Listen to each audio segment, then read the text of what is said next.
Now that you've acquired some stimulants, it's time for a little pick-me-up. Time to detect. It'll make you into more than that. A mega cop. This is your modus operandi. This is how you've done it for years. Let's go. See? That's your problem. A lack of confidence. Speed can help you with that. And, Kim, it can help you with everything. It's not ideal, no, but you need the zeal. Let's face it, you're never going to finish this case without cheating. You raise the peptide bottle, press one nostril closed, and inhale furiously with the other. The rush is almost immediate. It tastes bitter and caustic, and stings a bit inside your nose. Now the taste is slowly receding into your throat. The rush is growing in intensity, your little heart pounding like a bird in a cage. A sweat breaks out across your brow. Your jaw clenches. And, let's be honest, there's a little chest pain. The good kind, of course. You may want to blast a nosophed or something. You could work with this high. Like, literally work. Solve the case. File some papers. Maybe clean up your hostel room. Then solve another case. Then start a side investigation into the paranatural. Then build a radio computer. Whoa, this shit is strong. This shit is disco. Time for a little truth. Tell the lieutenant you did some. Clear the air. I'm not your mother. I don't care. Do what you have to do. As long as you remain functional, he thinks. Now, let's get back to work. To this. You kidding? There are downsides to not being on it. There are massive downsides. It's a potent neurotoxin. You're turning yourself into a frayed idiot.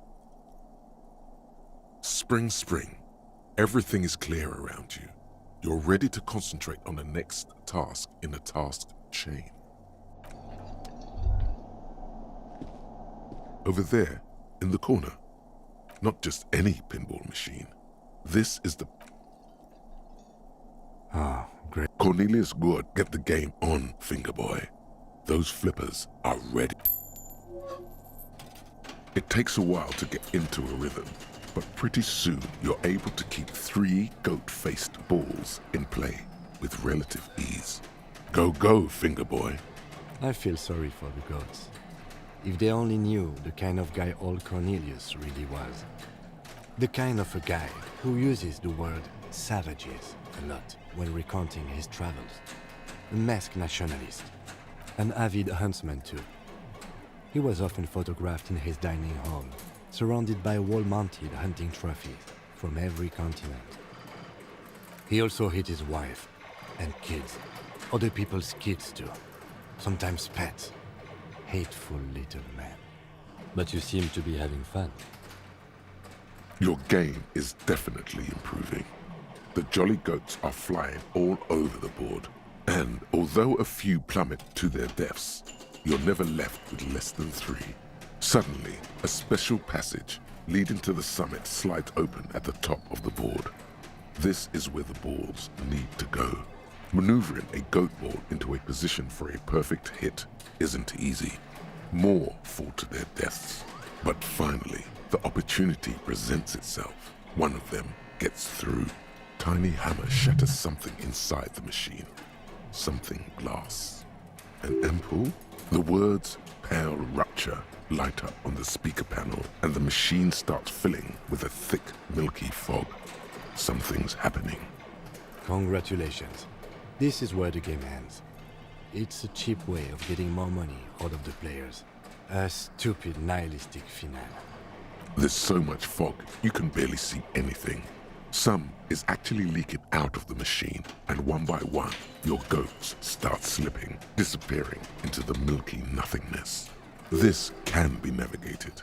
The balls leave almost imperceptible disruptions in the fog. Use them to calculate where they hit next. You're down to your last goat, going mostly by sound.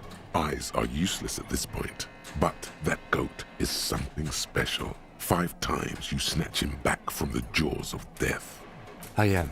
I've seen it before. Played it too. You will eventually make a mistake and then it's all over. With automation-like precision, you keep the final goat ball in play, reacting to the tiniest stimuli, floating in the flow state. The fog is clearing, and suddenly, the old speaker crackles. Gordy ball is lit. Huh?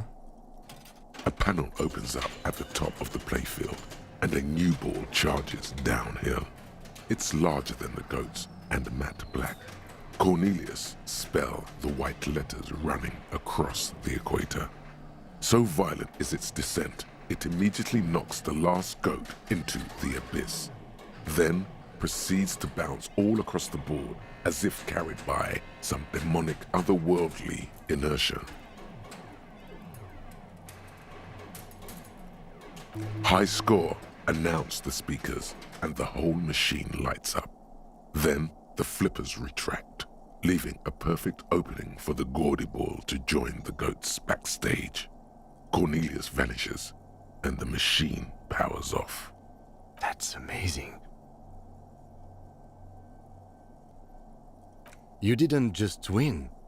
No one I know has ever beaten Gordy's goats. That is a monumental achievement, Detective.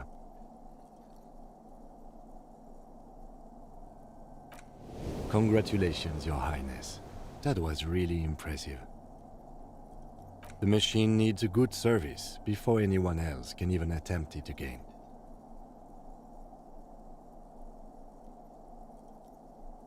Yes, good times. Once again, the machine becomes one with the dust and the darkness.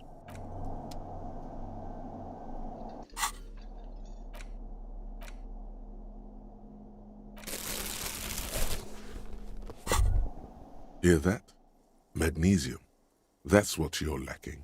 The lack of magnesium has you slouched. Yes, and it's critical. Look at yourself. You're practically devolving into a fish due to the lack of magnesium in your bloodstream. Maggot sideways? What are you talking about? You need to maggot up. You've probably had 2 heart attacks and a minor stroke already, and the only prescription is insane amounts of magnesium.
Whoa. In your hand, Pyrrolidon, the double rainbow of synthetic hallucinogens, rare and gritty, a product of the age of atomic power. What a funny little cap. Don't let the scary medical warnings throw you off. It's an inadequate antidote to radiation poisoning, but a potent antidote to boredom. It's not gonna give you radiation poisoning, stupid. Pyrrolidon is a perfect match for a badass junkie cop who's looking for a little heat. The container is warm to the touch. Or is that just the anticipation? You screw the lid open and look. A little slit on the side lets you just slurp it up, like an oyster. Come on, slurp it. What is he? Your mother? Is Kim your au pair? Slurp it. Slurp the morsel of danger joy. You suck a manly dose of the extremely chemical-smelling liquid into your mouth. There, it seeps into your tongue. When you swallow, it's already almost all gone. It tastes like many things, all melting into one conflagration in the back of your throat. As you look around, the world slowly exists as it did before. Only now, gentle flames lick at its edges, as though it were a photo burning. No, of course not really. It's just a metaphor. The effect of that otherworldly drop of liquid is slower, more subtle than that of real flames, yet just as warm. This warmth, it makes you want to share your discovery with Kim. I'm happy for you. His glasses turn golden as the fire reflects off the lenses. You feel this man is your brother. Just don't mix it with anything, he thinks, looking you over. Thankfully, his sense of balance seems okay. Whatever, I'm not getting involved. Wow, Kim's badass. Or he's had a druggie partner. Whoa, that's probably it. He's seen it before. Look at all these guys go off like fireworks as information pours into you about the lieutenant's simple remark, "I'm happy for you." This stuff is great. Why not? This government-developed substance seems very non-intrusive. You could even operate heavy machinery. Fire machinery. Please don't actually operate any fire machines. Already you can tell you're going to be slurping a lot more pyrrolidon. This stuff is going to give you insight into that little flickering light hidden in all human beings. Was that? Could it be the Koldamama Dakwa? No, it's probably just your imagination ringing in your ear. There seems to be an extremely high-pitched ring. Ultrasonic. Lena said it was very high-pitched, right? It's like something tickles your ear. Lena also said that it couldn't be heard by any other animal, including humans. What you're hearing must just be a regular bird. Honestly, your ear isn't hearing a whole lot. The distant hum of the industrial harbor, the traffic. But, admittedly, there is a high-pitched noise somewhere there too. But then, isn't there always? No, I don't hear the Koldomama Dakwa, and neither do you. Of course he doesn't. He's deaf. There it is again. You're about to rediscover a long-lost species. It must be very close. Maybe, just maybe, it will come toward you. Keep still. It might perch on your shoulder. Oh no. The sound. It's moving away. Somewhere over there. Go after it. No. Too late. It's gone. There is no ringing anymore. Just the sound of the streets. Keep your ears peeled, then. If the species really has migrated to Martinez, you're sure to hear it again. That pawnbroker, Roy, was into natural sounds too. Maybe you could talk to him.